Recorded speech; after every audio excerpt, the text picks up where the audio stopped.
আজকে আমি আপনাদের সাথে যে বিষয় নিয়ে আলোচনা করব সেটা হচ্ছে vidIQ এক্সটেনশন। তো আমরা মূলত ইউটিউবে ভিডিও আপলোড করার সময় vidIQ দিয়ে এসইও করা হয়। তো এটার জন্য হচ্ছে ক্রোম ব্রাউজারে vidIQ এক্সটেনশন অ্যাড করা লাগে। সো অনেকেই হচ্ছে এক্সটেনশন কি এবং vidIQ এক্সটেনশন কিভাবে অ্যাড করে তো এটা জানে না। সো আমি আজকে আপনাদেরকে দেখাবো vidIQ এক্সটেনশন কিভাবে ক্রোম ব্রাউজারে অ্যাড করা হয়। সো এটার জন্য আমাকে অবশ্যই ক্রোম ব্রাউজার ওপেন করতে হবে। সো আমি ক্রোম ব্রাউজার ওপেন করে নিয়েছি। তো তারপর হচ্ছে সার্চে আপনাকে লিখতে হবে vidIQ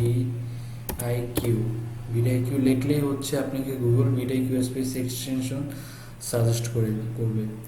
তো তারপর হচ্ছে এখানে vidIQ এক্সটেনশন আসছে, তো আমি এটা ইন্টার দিয়ে দিব chrome.google.com। এখানে vidIQ vision for the YouTube. হ্যাঁ, এখানে আমি এই লেখাটাতে ক্লিক করব। তো যখন আমি এখানে ক্লিক ক্লিক করার পর দেখেন এখানে vidIQ ভিশন ফর ইউটিউব। এটা হচ্ছে ইউটিউবে যে ভিডিও আপলোড করবেন ওটাকে এসইও করার জন্য vidIQটা হচ্ছে সবচেয়ে বেস্ট। আর একটা টিউব বডি আছে।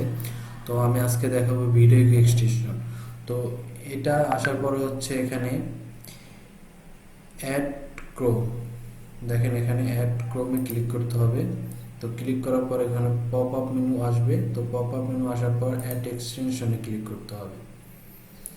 তো অ্যাড এক্সটেনশনে ক্লিক করার সাথে সাথে দেখেন এখানে এক্সটেনশনটা ডাউনলোড হচ্ছে। তো ডাউনলোড কমপ্লিট হওয়ার সাথে সাথে এটা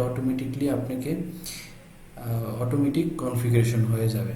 তো আপনাকে অবশ্যই একটু সময় ওয়েট করতে হবে। তো আসার পর হচ্ছে আপনাকে অবশ্যই vidIQ এক্সটেনশনে আপনাকে সাইন আপ করে নিতে হবে। যেহেতু আমার গুগল অ্যাকাউন্ট এখানে ক্রিয়েট করা আছে, Google account Gmail sign in করা আছে। তো তাহলে আমাকে কি করতে হবে, এখানে গুগল অ্যাকাউন্ট যেটা সাইন আপ উইথ গুগল এখানে ক্লিক করলে এটা অটোমেটিকলি আপনি যে জিমেলটা লগ ইন করা আছে ওই জিমেলের আন্ডারে হচ্ছে আপনার vidIQ এক্সটেনশন ক্রিয়েট হয়ে যাবে, লগ ইন হবে। সো আপনি অবশ্যই এখানে সেই জিমেলটাই লগ ইন করে রাখবেন যে জিমেলটা আপনি ইউটিউবের চ্যানেল খুলেছেন আর কি। তো অবশ্যই আপনাকে মাসবি সেই অ্যাকাউন্টের জিমেল অ্যাকাউন্ট এখানে লগ ইন করে রাখবেন। তাহলে সাইন আপ উইথ গুগলে ক্লিক করলে হবে। তো যদি আপনি এগুলো না করেন তাহলে আপনি এখানে ম্যানুয়াল ইমেলের পাসওয়ার্ড দিলেই হবে, তারপর অ্যাকাউন্ট ক্রিয়েট করতে পারবেন। ঠিক আছে। তো যাই হোক, আমি এখন আমার যেহেতু গুগল অ্যাকাউন্ট সাইন ইন করা আছে, তো আমি সাইন আপ উইথ গুগল এখানে ক্লিক করব। তো করার সাথে সাথে আমার যেটা vidIQ এক্সটেনশন এটা আমার এই জিমেলটা এখানে শো করবে। তো আমি আমার এই জিমেলটাকে ক্লিক করে দিলাম। করার পর একটু ওয়েট করতে হবে। সাকসেস হয়ে গেছে, দেখেন এখানে vidIQ সাকসেস লেখা চলে আসছে। তারপর হচ্ছে vidIQ আপনাকে একটা ভিডিও দিবে।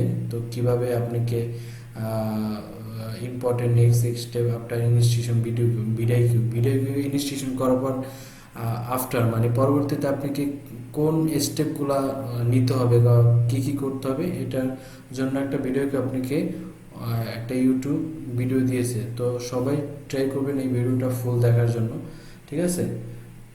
তো তারপর হচ্ছে আমি ব্যাক পেজে চলে আসব। তো ব্যাক ট্যাবে চলে আসার পর দেখেন এখানে vidIQ এক্সটেনশন ডাউনলোড হয়ে গেছে। দেখেন রিমুভ ফর ক্রোম, এটাকে রিমুভ যদি করতে চান তাহলে এখানে ক্লিক করলে এটা রিমুভ হয়ে যাবে। আশা করি সবাই বুঝতে পারছেন। তো যদি আমার এই ভিডিওটি ভালো লেগে থাকে তাহলে অবশ্যই লাইক দেবেন। তো ভালো থাকবেন, সুস্থ থাকবেন। আসসালামু আলাইকুম।